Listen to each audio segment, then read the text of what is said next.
Welcome to sauce TV. నేను మీ అభిద్ హుసేన్. ముఖ్యమంత్రి జగన్మోహన్ రెడ్డి మీద దాడి జరిగింది, రాయితో దాడి జరిగింది. ఈ దాడి మీద మాట్లాడేందుకు మనతో పాటు ఖలీల్ అహ్మద్ ఉన్నారు. వారితో మాట్లాడదాం, ఆయన అభిప్రాయం తెలుసుకుందాం. మన సీఎం జగన్మోహన్ రెడ్డి గారిపై దాడి చేయడం సిగ్గుచేటు.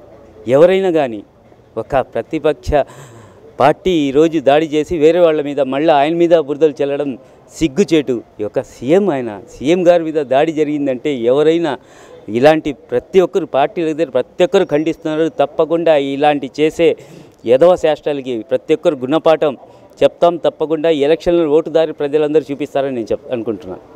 అదేవిధంగా రానున్న ఎన్నికల్లో మీకు గెలుపు అవకాశాలు ఏమేమి ఉన్నాయంటారు? తప్పకుండా ఒక్క జగన్మోహన్ రెడ్డి గారి చేసిన పథకాలు, అలాగే మైనార్టీ ఓట్స్ మన నెల్లూరు సిటీలో కనీసం 57,000 ఓట్లు ఉన్నాయి. తప్పకుండా మనకి ఎస్టీ, ఎస్సీ, మైనార్టీ అన్ని కులాలు ప్రతి ఒక్కరు ఏమంటే జగన్మోహన్ రెడ్డి ఏ కులానికి అతీతంగా, మతాలకి అతీతంగా ప్రతి ఒక్కరికి లబ్ధి పొందుతున్నారు. ప్రతి ఒక్కరు కుల మతాలకు అతీతంగా ప్రతి ఒక్కరు ఓటేశారు. తప్పకుండా వైఎస్ఆర్ కాంగ్రెస్ పార్టీ అధికారంలో వస్తుంది. జగనన్న మళ్ళీ సీఎం అవుతున్నారు. తప్పకుండా వైఎస్ఆర్ కాంగ్రెస్ పార్టీ సిటీ నుంచి మంచి మెజార్టీతో నేను కూడా గెలుస్తున్నాను. అదేవిధంగా బీజేపీ అలయన్స్ వల్ల తెలుగుదేశం కోల్పోయేటువంటి ఓట్లు ఏదైనా ఉంటాయా? అవి ఖలీల్ సొంతం చేసుకునేటువంటి అవకాశం ఉంటుందా?